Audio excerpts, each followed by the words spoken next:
Good morning, everybody. How's everybody doing? Everybody's good? Okay, I don't know about you guys, but my head was super full last night. And I do this thing at my house when we sit down and eat dinner. Cass knows about this. My kids and I and my husband tell me something good about your day. And so they usually go first, and they have to answer two questions. Tell me something good about your day and tell me something you learned. And we get to me, and they're like, Mom, what was good about your day? And I told them, I was at this event, and they were like, oh, Mom, you always do events, whatever. I was like, no, but this one was different. And they're like, well, why was it different? And I sat there and I said, this is the first time I ever walked in, and I didn't feel like I have to push to be heard as a First Nation person. Everything about yesterday, I could see myself in. And that's not my norm, particularly with events put on by YG. And so it took me a minute to them. It then progressed into a very in-depth conversation about substances, which Mom took as a learning moment. Dad got up and left the table, and we talked about the difference between cocaine and crack. But I maybe am more of the honest mom than Dad is. He's more traditionalist. So Cass and I are just going to share a couple of reflections from yesterday, anchor the day, and then we are going to invite a keynote speaker. And then we're going to move into the breakout workshop portion of the day. Good? Okay. I'll go first, Cass, and then you can share some reflections. That works? I wanted to really anchor the conversation back to what Clayton started out with yesterday, and that I think what we're talking about is doing things, and you heard Ian and Jen talk about it, and Florence, doing things a different way. For me, that different way is what Clayton talked about with decolonizing. When we talk about anchoring things in relationships, that's decolonizing. That's First Nation way. When we talk about focusing on people's strengths, that's decolonizing, because that's First Nation way. When you hear Annie and the youth yesterday talk about the importance of being out on the land and connecting with their culture and teams and relationships, that's decolonizing. So those norms that need to get shifted for me are those ones that are hard. The systems need to be shifted that way. So when we look at the school system right now, and we have our kids start in August and September in harvesting season, that needs to be decolonized. When we have a 2-week spring break, we do that not right now because it's in the best interest of our kids. We do that because people who can afford to go on vacation want to take their kids on vacation. We need to decolonize that, right? When we're talking about the health system and it's based off of a deficit model, decolonizing that would bring us to what Ian and Jen presented about that waterfall and that different approach. And so to me, those anchor points about shifting the norms are in this place to anchor it in Yukon First Nation ways and work together to flip that entire system. I have a lot of interesting ideas on flipping systems. Cass, any reflections from you? Oh yeah, she needs them. I'm not good at sharing microphones. I have this one. No, I don't. Oh, yes, I do now.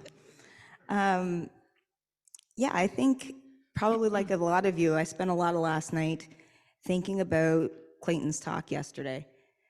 And the question he posed about how do we heal from the violence of colonization is something that really stuck with me for a few reasons. I think the word we jumped out for me because I think as a non-First Nations person who works in this area, I'm constantly questioning, am I asserting myself in a place where I shouldn't be? Should I be stepping back? Should I be the person who's speaking right now? And as a person who comes from a family of criers, I fear that I've been that white person with the white person tears. Hopefully not in a way that makes the situation about me, which would be my ultimate fear. But I spent a lot of time questioning what my role should be. And I think it's important to find our place in that conversation and to know that this is not something that Indigenous people have to deal with. This is a mess that we created, and we have to find our role in how we positively and supportively be a part of that healing journey. And I like that that word "we" gives us accountability and shows that we have responsibility here, and we have a responsibility to find our way to do that in a respectful way. And the idea of focusing on that broader picture of the violence of colonization, and as everyone in this room knows, that violence is the right word to use in that context. It's targeted programs are really important. Please join us. But we can't lose sight of that bigger picture that we're talking about substance use right now, but if we just focus on treating substance use, we're not seeing the root cause of what leads us to that place. And that's true in all of these conversations. And knowing that we need to work to heal that bigger picture portion, I think is really, really important. One of the other things I think jumped out for me is I grew up in a really small town in Newfoundland, and my dad was very involved in trying to save our community when the mine closed. And community development was something that was happening in my kitchen and in my living room all the time. And trying to save a one industry town took a lot of ingenuity and a lot of creativity, and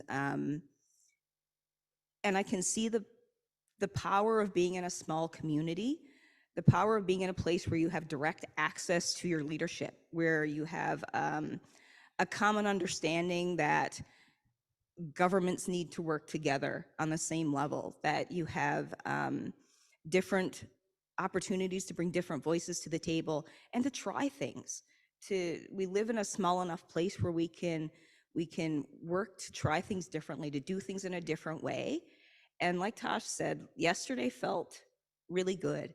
It feels good, and that's a weird thing to say considering the topic, but it feels good to sit in a room with people who are working towards the same goal and trying to find creative ways to do that. And we can do that here. We can do it. We can try. We can try and fail and come back and start again. And we have those kinds of opportunities in a small place, and that's exciting. It's exciting to see where the conversation is going. Thank you. Do you mind if we share? That would be wonderful. I really have a lot of gratitude for yesterday, just being in a place of opportunity. I think back to my own land-based healing space. That was one of the reasons why I did it, was just really starting to look at trying to create an opportunity for our people, because internally they already know the land-based healing space. It's not a thing that has to be taught to them. It's a thing that when they walk in, they're like, I know. And it does something different for our people. When I think about youth, that was one of the things that my mom did, this sort of healing. Prior to Truth and Reconciliation recommendations, it was really, it wasn't a thing that was recognized. And so my mom did this work, but a lot of her work, she did it just because that was who she was. Today, things have shifted so greatly when I look at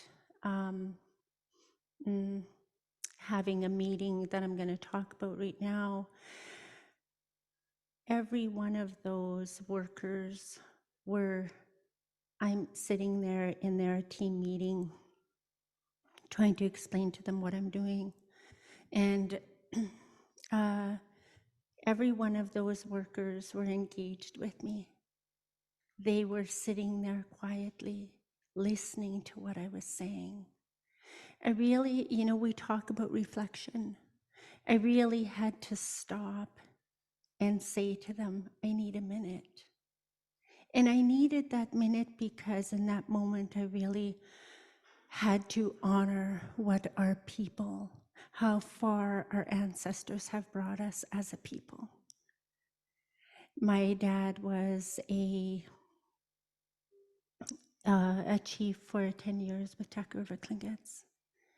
And he used to come home from Ottawa and say, they'll never understand it. It's so simple. It's simple. It's not complicated. You know, and that's what we look at when we talk about decolonization, is we really need to be able to get back to an understanding of it doesn't have to be complicated. We get into this colonized way, and suddenly it becomes this huge astronomical thing. You know, when we look at decolonizing, it's really about looking at things in a more where it's from the ground up, right? It's from the ground up. And so being in here yesterday was one of the times where I looked and I said, I felt that again, where it was just stop for a minute and really be aware of how far we've come. You know, be aware of how far we've come. And it took every one of us. And it's going to take us a long time to be able to move to where we think we need to be. But it's a lot like healing. I remember thinking with my mom, I said to her, Mom, like you're always reading all of this literature about, you know, who am I and all of this stuff. I said, look at how old you are.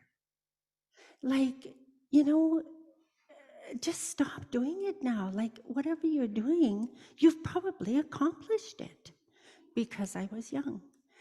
And she said to me, Yvonne, she chuckled and she said, Yvonne, she said, that's one thing about healing. You're never healed. It is a journey. You're not healed till the day you die. And that's the same with this. We have to continuously be in a place of molding it. And it's every one of our responsibilities to be there. The question that I heard yesterday was, how could we assist? You keep at it. You keep going back to the drawing board and saying, oh, that didn't work. Let's go back and start working on it to strengthen that foundation. That's how you help. Anyways, I could talk till the cows come home. I keep seeing this, looking at the watch or whatever, or maybe it's the, whatever it is, fib, whatever, something. Anyway. I like that. And we live in the Yukon, so if we're waiting for the cows to come home, it'd be a long time. I like that, Ivany. We often, we don't do enough to celebrate how different it is. I was having a conversation with Clayton yesterday and a few people from health promotion, and we don't often think in the Yukon how much it has changed, right? I don't have to go door to door to sell pencils to get enough money for a postage stamp to send it to Ottawa. And my ancestors did that. You know, I can walk into Horwoods and go shopping. I spend way too much money in Horwoods. My ancestors couldn't do that, right? That's partly your fault, George and Vanessa. Why you got to open that nice store in there? Shout out to Vanessa's shop. It's lovely. And I also think that we have to celebrate that in the Yukon, because that's not everybody's reality, right?